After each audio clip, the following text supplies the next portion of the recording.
बिस्मिल्लाहिर्रहमानिर्रहीम अस्सलाम वालेकुम। Welcome to my YouTube channel law students platform. इस वीडियो में हम पढ़ेंगे plea bargaining under administrative law.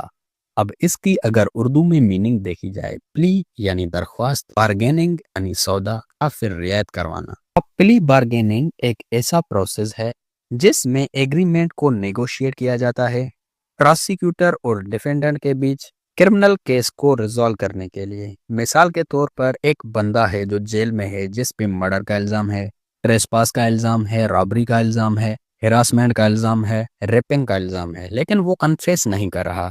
तो जो प्रोसिक्यूटर है यानी प्लेंटिफ या क्लेमेंट का जो वकील है, वो उस डिफेंडेंट या अक्यूज्ड के पास जाता है और उससे कहता है आप ऐसा करो, आप कोर्ट में कन्फेस करो मर्डर के लिए और उसके बदले में हम आपकी सजा को कम करवाएंगे। जैसे उस पे रॉबरी का इल्जाम था, ट्रेसपास का इल्जाम था, रेपिंग का इल्जाम था, तो इतनी सारी उसको सजाएं होनी थी। अगर वो इस बात पे एग्री हो जाता है, दोनों के बीच एक एग्रीमेंट हो जाता है, वो कहता है कि ठीक है, कुछ ही क्राइम्स के लिए कन्फेस करूंगा, बदले में मेरी सजा को कम किया जाए। इस प्रोसेस को प्ली बार्गेनिंग कहा जाता है। जो अक्यूज्ड है इस बात पे एग्री हो जाता है कि वो कन्फेस करेगा, वो गिल्टी है, उसके बदले में प्रोसिक्यूशन की तरफ से उस पे कम चार्जेस लगाई जाएंगी और उसको कंसेशन दी जाएगी, जैसे कि उस पे चार्जेस कम होंगी, इस सेंटेंसिंग को कम किया जाएगा, उसकी जो सेवरिटी है उसको कम किया जाएगा। प्रोसेस होगा वो भी लीनियंट और इजी प्रोसेस होगा। इस प्ली बार्गेनिंग का मकसद क्या होता है, पर्पस क्या होता है? इसमें तो दोनों पार्टीज के पैसे बच जाते हैं, टाइम बच जाता है और जो केस है वो भी इफेक्टिवली एंड एफिशिएंटली रिजॉल्व हो जाता है।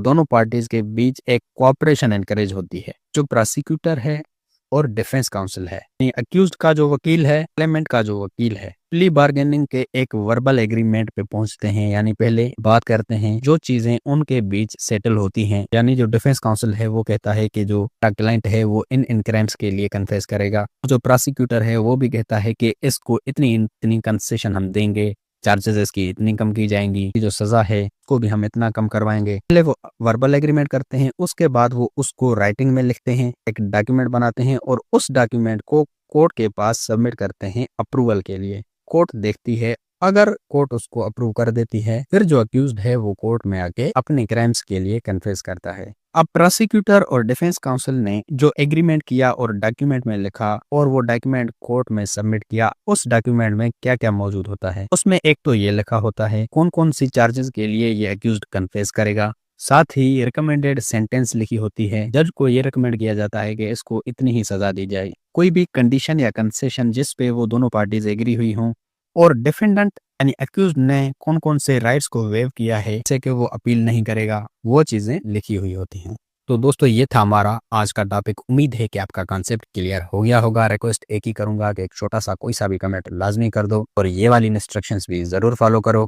अगर आपको एडमिनिस्ट्रेटिव लॉ के दूसरे वीडियोस देखने हैं तो आप मेरे चैनल की प्लेलिस्ट विजिट कर सकते हो और अगर आपको नोट्स डाउनलोड करने हैं तो उसकी भी लिंक आपको डिस्क्रिप्शन से मिल जाएगी, क्लिक करके डाउनलोड कर सकते हो। कमेंट कर देना।